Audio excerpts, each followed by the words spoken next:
Welcome again. आज जिस हम एक और मोस्ट इम्पॉर्टेंट ऑर्गेनेज की बात करने जा रहे हैं वो हैं प्लास्टिड्स। प्लास्टिड्स को आपने सुना है कि ये मोस्ट सिग्निफिकेंट ऑर्गेनेज होते हैं। Plastids are present in algal plant and ETC cell के अंदर मौजूद होते हैं। प्लास्टिड्स आर मेम्ब्रेनस ऑर्गेनेज होते हैं और इन प्लास्टिड्स के अंदर variety and different types of pigments मौजूद होते हैं। तो इनको हम कहते हैं कि they are called pigments containing organelles. और चूंकि इनमें पिगमेंट्स मौजूद होते हैं तो वो पिगमेंट्स आर सब्सटेंस जो कि लाइट को इमिट कर देते हैं, उसे रिफ्लेक्ट कर देते हैं या लाइट को एब्जॉर्ब करते हैं। तो चूंकि ये variety of functions with light कर रहे होते हैं तो एज पर देयर नेचर ये क्या कर सकते हैं, they are involved in most important functions called oxidation and reduction processes.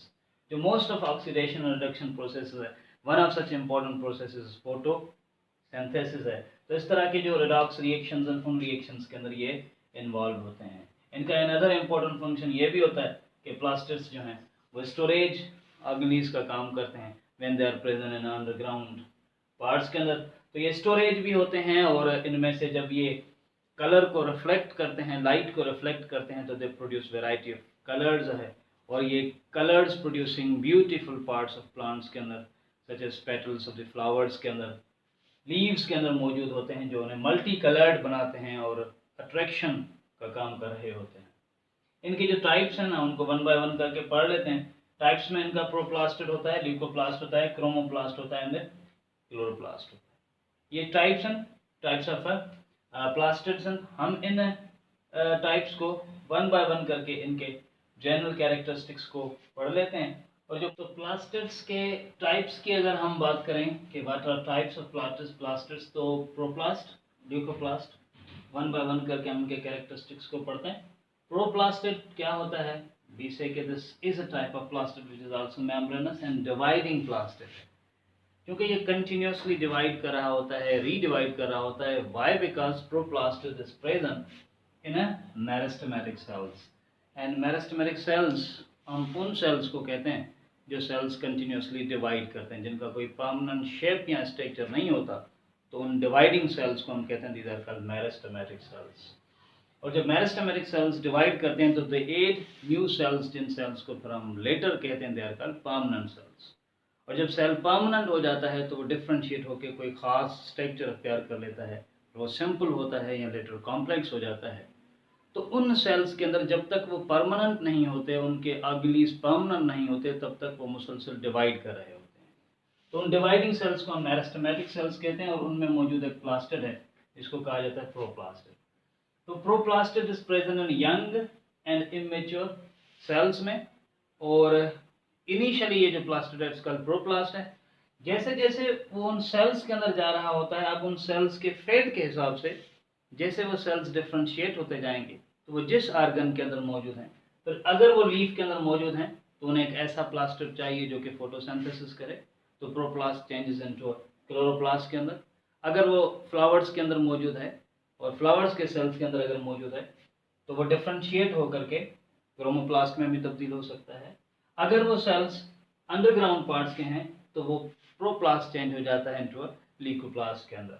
तो इसी तरह से proplast is the initial earliest type of plastid which is present in immature cells, और फिर लेटर वो डिफरेंशिएट होके मैच्योर प्लास्टिड्स को प्रोड्यूस करता है। अनदर काइंड ऑफ प्लास्टिड इसका ल्यूकोप्लास्ट। ल्यूकोप्लास्ट क्या होता है, कलरलेस प्लास्टिड है।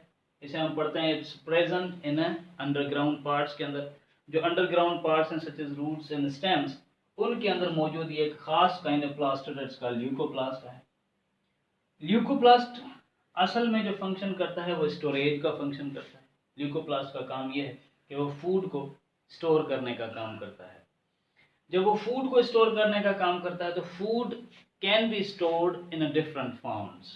वो कार्बोहाइड्रेट्स, लिपिड्स एंड प्रोटीन्स के फॉर्म में स्टोर हो सकता है। तो हमने फिर टाइप्स बना लिए हैं ल्यूकोप्लास्ट के कि अगर ल्यूकोप्लास्ट स्टोर करता है स्टार्च को तो it's called amyloplast which stores starch. अगर ल्यूकोप्लास्ट स्टोर करता है लिपिड्स को, तो इसे इसका एलियोप्लास्ट है जो कि स्टोर करता है लिपिड्स को। सिमिलरली अगर अगर ल्यूकोप्लास्ट स्टोर कर रहा होता है प्रोटीन्स को, तो इसे इसका प्रोटियोप्लास्ट है विच स्टोर्स प्रोटीन्स है। तो इस तरह से leucoplast generally is a plastid है जिसका काम ये होता है कि वो अंडरग्राउंड पार्ट्स के अंदर फूड को स्टोर कर रहा होता है। तो ल्यूकोप्लास्ट के बाद another most important type of plastid called chromoplast. Chromo, as the word says के plastid that contents, chromo means colours. तो ये एक ऐसा टाइप ऑफ प्लास्टिड है जो कि which is present in colours producing parts of a plant के अंदर, सच एज फ्लावर्स के अंदर, लीव्स के अंदर एंड फ्रूट्स के अंदर, ईटीसी इन पार्ट्स के अंदर ये मौजूद होता है। क्रोमोप्लास्ट चूंकि प्रोड्यूस करता है वैरायटी ऑफ पिगमेंट्स को, या इसमें सिंथेसाइज होते हैं वैरायटी ऑफ पिगमेंट्स। जब वो पिगमेंट सिंथेसाइज करता है तो वो पिगमेंट डिफरेंट वेवलेंथ की लाइट को जब रिफ्लेक्ट करते हैं तो डिफरेंट कलर्स प्रोड्यूस हो जाते हैं। अदर देन ग्रीन, बाकी रेस्ट कलर्स मिसाल orange, yellow, purple, etc kinds के कलर्स प्रोड्यूस कर सकते हैं क्रोमोप्लास्ट, क्योंकि they produce variety of kind of pigments जो कि इन वेवलेंथ की लाइट्स को रिफ्लेक्ट करते हैं, जिनसे उन पार्ट्स के अंदर कलर्स प्रोड्यूस हो जाते हैं। देयरफॉर ये क्या करते हैं, they are present in parts जिसमें ये कलर्स को प्रोड्यूस कर सकते हैं। So they produce multiple colours in the parts of plant है। और वो किस किस पार्ट्स में प्रोड्यूस हो सकते हैं, मिसाल पेटल्स ऑफ द फ्लावर्स इतनी खूबसूरत कैसे होती हैं, वो इस वजह से होती हैं चूंकि उनमें ये क्रोमोप्लास्ट मौजूद होता है। इसी तरह से सम प्लांट्स के leaves they are so beautiful, so multi coloured होते हैं बिकॉज ऑफ क्रोमोप्लास्ट होते हैं। समटाइम स्टेम्स भी कलर्ड हो सकते हैं बिकॉज ऑफ दीज। और जब फ्रूट राइपनिंग के प्रोसेस में से गुजरता है तो एक ट्रांजिशन हो रही होती है जिसमें जो फोटोसिंथेटिक मैकेनिज्म ऑफ क्लोरोप्लास्ट है वो शन हो रहे होते हैं, वो स्टॉप हो रहे होते हैं, और deposition of carotenoids and etc हो रही होती है, जिससे जिसको क्लोरोप्लास्ट है वो ग्रेजुअली चेंज हो रहा होता है इनटू क्रोमोप्लास्ट के अंदर। और जैसे ही क्रोमोप्लास्ट का सिंथेसिस इन फ्रूट होता है तो फ्रूट का कलर ग्रीन में से चेंज होकर डिफरेंट कलर्स प्रोड्यूस होना शुरू हो जाते हैं, जिस इफेक्ट को हम राइपनिंग इफेक्ट ऑफ फ्रूट कहते हैं। तो वो फ्रूट की राइपनिंग के अंदर भी हेल्प कर सकते हैं। देयरफॉर वी से इन क्रोमोप्लास्ट का जो इम्पोर्टेंट फंक्शन है, मोस्ट इम्पोर्टेंट फंक्शन अगर हम देखें तो वो ये होता है कि ये फ्लावर के पेटल्स के अंदर मौजूद होते हैं और फ्लावर की पेटल्स को ये मल्टी कलर्ड बना देते हैं। और इन मल्टी कलर्ड प्लास्टिड्स की वजह से different vectors, different insects, etc इनकी तरफ अट्रैक्ट होते हैं। और अट्रैक्ट जब होते हैं तो वो एक फ्लावर से दूसरे फ्लावर तक मूव करते हैं, जिसके नतीजे में इनके जो पोलन ग्रेन्स हैं वो मूव करते हैं from one flower to another flower, जिस प्रोसेस को हम कहते हैं पोलिनेशन। तो पोलिनेशन के प्रोसेस के अंदर क्रोमोप्लास्ट जो है वो एक बड़ा सिग्निफिकेंट फंक्शन या सिग्निफिकेंट रोल प्ले करता है। तो क्लोरोप्लास्ट, क्योंकि क्लोरोप्लास्ट प्लास्टिड में से इस वजह से मोस्ट इम्पॉर्टेंट प्लास्टिड है क्योंकि chloroplast is a site for photosynthesis, जो कि मोस्ट सिग्निफिकेंट प्रोसेस है। फोटोसिंथेसिस के होने वाले दोनों रिएक्शंस, तो वो लाइट या डार्क रिएक्शंस इस क्लोरोप्लास्ट के अंदर होते हैं। इस वजह से प्लास्टिड्स के अंदर this is a significant kind of plastid. Protoplast के अगर स्ट्रक्चर को देखें, आई थॉट कि इसके बजाय कैरेक्टरिस्टिक्स को डिस्क्राइब करने के हम इसको डायग्राम के साथ डिस्क्राइब करें तो आपको समझने में आसानी हो जाएगी। तो क्लोरोप्लास्ट की स्ट्रक्चर की आउटर मेम्ब्रेन है, और आउटर मेम्ब्रेन के बाद देयर इज अ स्पेस है, जिस स्पेस को हम कहते हैं this is called inner membrane space है। और इनर मेम्ब्रेन के बाद स्पेस के बाद इनर मेम्ब्रेन आती है।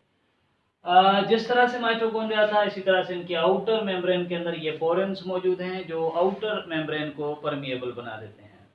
वेयर जी का इनर मेम्ब्रेन होती है, इनकी इनर मेम्ब्रेन सेमी परमिएबल होती है और वही ट्रांसपोर्ट वगैरह को कंट्रोल एंड रेगुलेट करती है। अगर हम मेम्ब्रेन के अंदर आए तो मेम्ब्रेन के अंदर एक पूरी इसकी एनवायरनमेंट, इसकी पूरी मीडियम है, जिस मीडियम के अंदर डिफरेंट स्ट्रक्चर्स मौजूद होती हैं, जिन स्ट्रक्चर्स में थाइलाकॉइड्स होती हैं and the most important part called stroma है।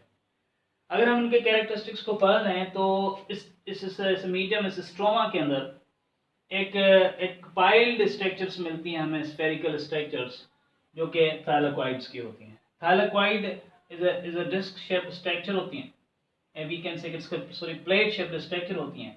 और these plate shaped double membranous plastids thylakoids are placed one above the other. When they are placed one above the other, तो they make a tower like structure, और इस tower like structure को भी sets का granum है, जिनको collectively हम grana कहते हैं। इस ग्रेनम के अंदर मौजूद हर ये जो थैलेकॉइड है, ये थैलेकॉइड डबल मेम्ब्रेनस स्ट्रक्चर होता है। और इस थैलेकॉइड की इस मेम्ब्रेन, जिसका हम थोड़ा बड़ा डायग्राम बनाएंगे, इसके अंदर मौजूद होता है पिगमेंट कॉल्ड क्लोरोप्लास्ट, जो इन्हें हेल्प करता है in a process of photosynthesis के अंदर। थैलेकॉइड्स दो तरह की होती हैं, thylakoids are small thylakoids, see these thylakoids are small thylakoids, there are certain thylakoids that are large thylakoids, so these are called large thylakoids, जो कि सी ये यहाँ से एक्सटेंड होते हुए यहाँ तक पहुँच रही है, this is said to be a large thylakoid है। It's also called an intergrana, भी हम इसे कहते हैं। थैलेकॉइड के अलावा एक ग्रेना दूसरे ग्रेना के बीच में यहाँ पर लेमिला लाइक स्ट्रक्चर्स भी मौजूद होते हैं, जो कि स्ट्रोमा में से एक्सटेंड हो रहे होते हैं, हम उनको कहते हैं देयर का स्ट्रोमा लेमा होते हैं। इन थैलेकॉइड्स के अलावा, स्ट्रोमा लेमा के अलावा, बाकी जो पूरी मीडियम होती है इसकी क्लोरोप्लास्ट की, उस मीडियम को हम कहते हैं, इसका स्ट्रोमा है। जो स्ट्रोमा है, it's rich in a different molecules. It's rich in a DNA, it's rich in RNA, it's rich in ribosomes, it's rich in proteins, it's rich in a starch. ये सब मटेरियल्स इस stroma के अंदर मौजूद होते हैं। क्योंकि क्लोरोप्लास्ट अपना डीएनए रखता है, इसके पास अपने राइबोसोम्स होते हैं, तो ये भी एक सेल्फ रेप्लिकेटिंग ऑर्गेनेलीज है। इसे भी हम कहते हैं कि ये ऑटोनॉमस ऑर्गेनेलीज है, जो कि रेप्लिकेशन के लिए किसी न्यूक्लियस या उनकी जेनेटिक मटेरियल पर डिपेंड नहीं करता, ये अपने आप को खुद रेप्लिकेट कर पाता है। और जो राइबोसोम्स हैं वो भी सेम 70 सेडिमेंटेशन वैल्यू रखते हैं, देयरफॉर ये भी उन प्रोकैरियोटिक राइबोसोम्स के साथ मैच करती हुई एक स्ट्रक्चर होती है।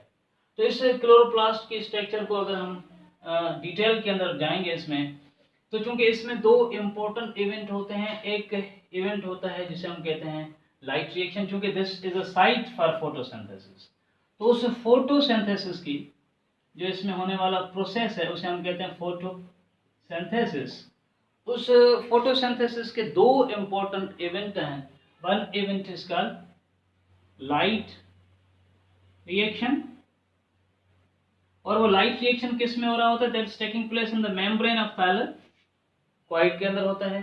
There is the other reaction होता है इसका, जिसे हम कहते हैं दैट्स कॉल्ड वो है डार्क रिएक्शन, और वो डार्क रिएक्शन किस में हो रहा होता है, that dark reaction is taking place in a stroma. लिहाजा इसे हम अगर हम सिंपल पढ़ें क्लोरोप्लास्ट की स्ट्रक्चर को फॉर एवरेज स्टूडेंट्स के लिए, तो वो ये सिंपल ही है कि क्लोरोप्लास्ट एक डबल मेम्ब्रेनस ऑर्गेनेलिज है, contains thylakoids that make grana, grana are linked with each other with the intergrana और with the stroma lamella, and it contains stroma है। और इसमें एक इम्पोर्टेंट प्रोसेस होता है जो कि फोटोसिंथेसिस कहलाता है, जिसका लाइट रिएक्शन इस थैलेकॉइड में होता है, जिसका डार्क रिएक्शन इसके इस स्ट्रोमा के अंदर होता है। थोड़ा हम इसका डिटेल पढ़ लेते हैं, क्योंकि क्लोरोप्लास्ट आगे हमें हेल्प करेगा in order to understand photosynthesis. तो I am little detailing the structure of chloroplast to make you able to understand what is the brief introduction of process of photosynthesis. हम brief कर लेते हैं कि light reaction briefly क्या होता है and dark reaction briefly क्या होता है, क्योंकि हम स्ट्रक्चर को पढ़ ही रहे हैं। फिर जब हम बायोएनर्जेटिक्स को पढ़ेंगे तो उनमें हम जस्ट इन प्रोसेसेस को ही पढ़ेंगे, और फिर हम सिर्फ प्रोसेसेस को वहीं पर डिटेल के अंदर पढ़ेंगे।